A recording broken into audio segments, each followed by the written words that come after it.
नमस्कार विद्यार्थी मित्रांनो, माझ्या वसंत डी मोरे या यूट्यूब चॅनलमध्ये आपले मनपूर्वक स्वागत करतो।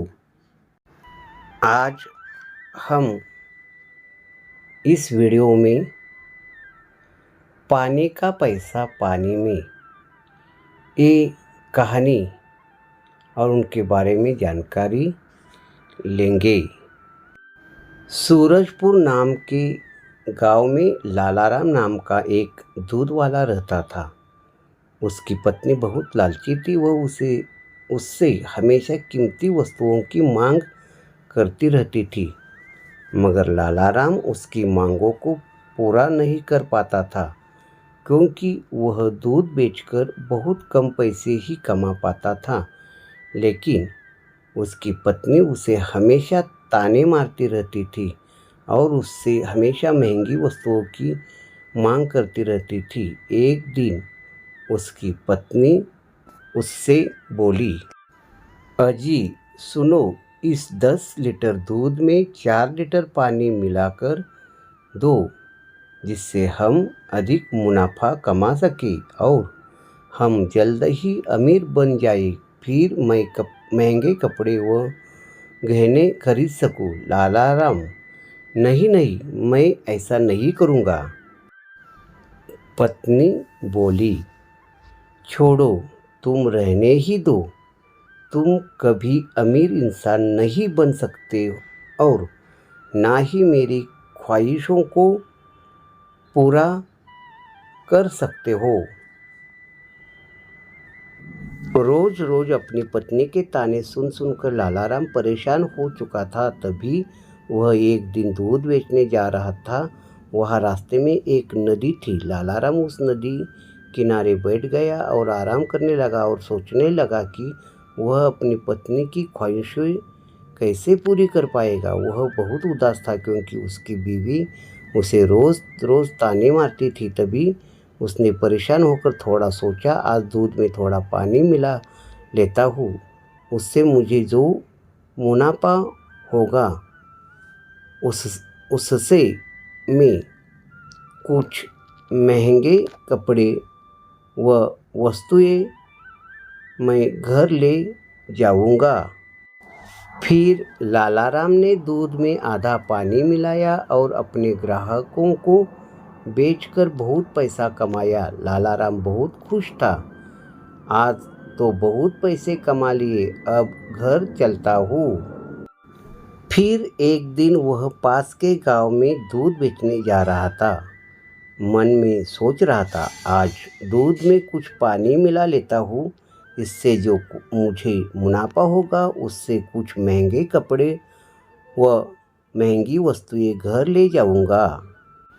वापस लौटते समय लालाराम ने अपनी पत्नी के लिए कुछ मिठाइयाँ व कपड़े खरीदे और घर की तरफ चल दिया। लालाराम जब घर पहुंचा तो उसने सारा सामान अपनी पत्नी को दिया। उसकी पत्नी सारा सामान देखकर बहुत खुश हो गई, परंतु उसका लालच अभी खत्म नहीं हुआ। वो और ज़्यादा महंगे कपड़े की मांग करने लगी। लालाराम फिर दुविधा में पड़ गया और वह बहुत उदास हो गया था और सोचने लगा कि अब मैं ऐसा क्या काम करूं जिससे मेरी बीवी खुश हो जाए। फिर उसने सोचा, कल दूध में और ज़्यादा पानी मिला दूंगा, जिससे मुझे और ज़्यादा मुनाफा होगा। लालाराम ने दूध में आधा पानी मिलाया और अपने ग्राहकों को दूध बेचकर बहुत मुनाफा कमाया। लालाराम बहुत खुश था। हाँ, आज बहुत पैसे कमा लिए, अब घर चलता हूँ। वापस लौटते वक्त वह नदी के किनारे एक पेड़ के नीचे आराम करने लगा और फिर उसकी नींद लग गई। तभी वहाँ कुछ बंदर आ गए और उन बंदरों ने लालाराम की पैसों से भरी दोनों पोटलियाँ उठा ली और झट से पेड़ पर चढ़ गए। तभी लालाराम की नींद खुली और वह परेशान हो गया। बंदर उसके पैसों से भरी पोटलियाँ उठाकर खेल रहे थे। हाय हाय, मैं तो लूट गया, बर्बाद हो गया। बंदर ने तो मेरी दोनों पोटलियाँ ले गए। हाय, अब मैं क्या करूं? ए बंदरों, मेरी दोनों थैलियाँ लौटा दो। मैंने तुम्हारा क्या बिगाड़ा है?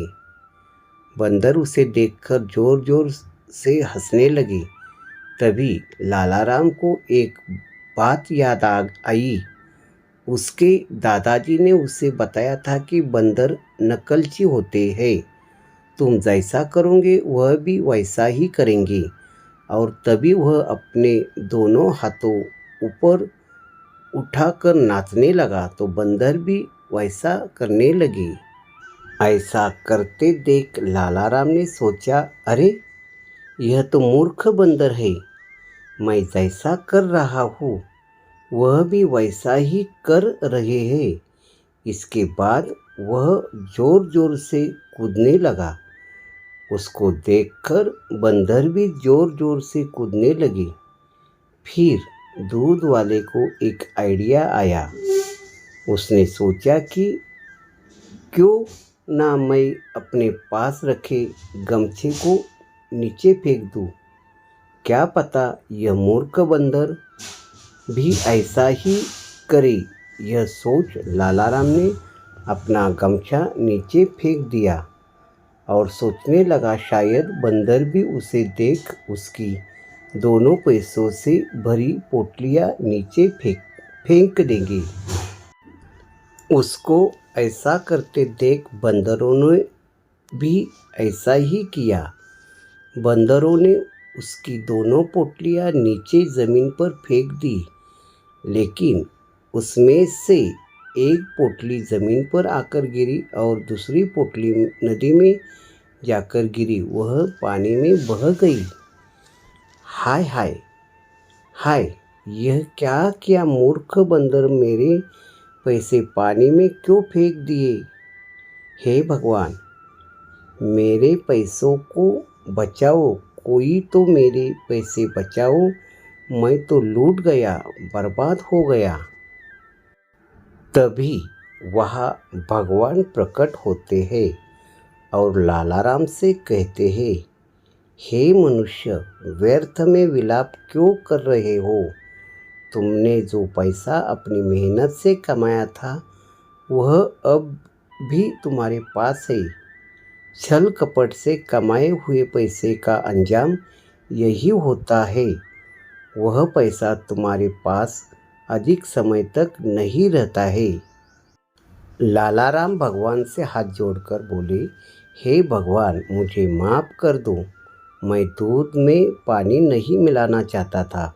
वह तो मेरी बीवी ने मुझे ज़्यादा पैसे कमाने के लिए मजबूर किया, तभी मैंने यह अपराध किया। भगवान बोले, जितना तुम ईमानदारी से कमाते हो उन्हीं पैसों में तुम्हारी पत्नी को खुश रहना होगा, नहीं तो एक ना एक दिन तुम्हारा विनाश तय है। लालाराम बोला, मुझसे भूल हो गई भगवान, मुझे क्षमा कर दीजिए। मैं आगे से कोई भी ऐसा काम नहीं करूँगा।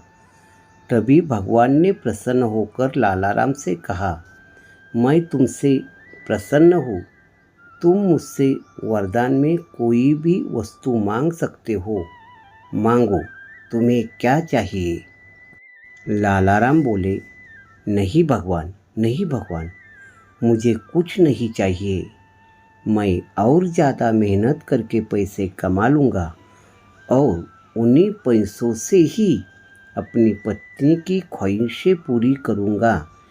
इससे मेरी पत्नी को नहीं मुझ पर गर्व होगा और मुझे विश्वास है कि वह मुझ पर भरोसा जरूर करेंगी। इसके बाद लालाराम अपने घर पहुंचता है।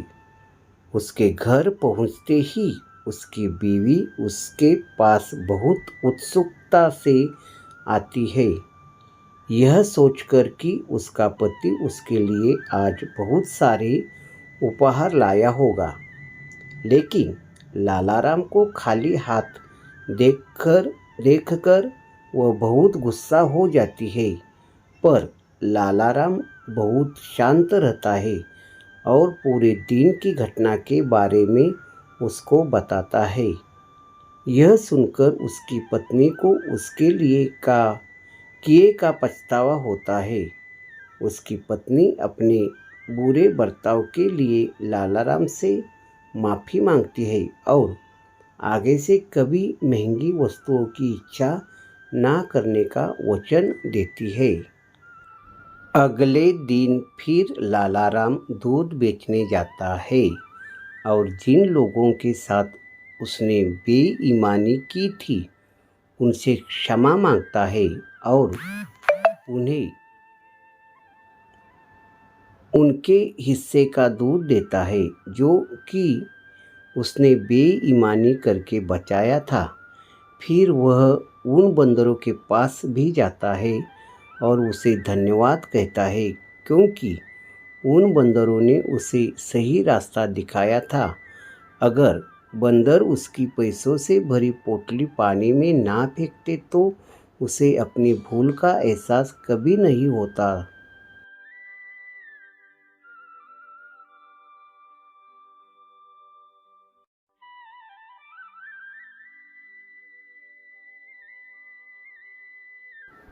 कहानी से मिली सीख। आप बेईमानी से कितना भी पैसा कमा ले, वह पैसा ज़्यादा दिन आपके पास नहीं रह पाता। बेईमानी से कमाया गया पैसा कहीं ना कहीं आपके नुकसान में ही निकल जाता है और उन पैसों से आप कभी खुश नहीं रह सकते। आपके जीवन में कोई ना कोई समस्या बनी ही रहेगी। इसीलिए हमेशा ईमानदार रहे। ईमानदारी अमूल्य धन है। जिसके पास ईमानदारी है वही दुनिया का सबसे अमीर इंसान है। इस कहानी से हमें सीख मिलती है कि बेईमानी की कमाई कभी टिकती नहीं। आदमी को अपना व्यवसाय ईमानदारी से करना चाहिए। मेरी इस कहानी आपको अच्छी लगी तो लाइक कीजिए और सब्सक्राइब कीजिए।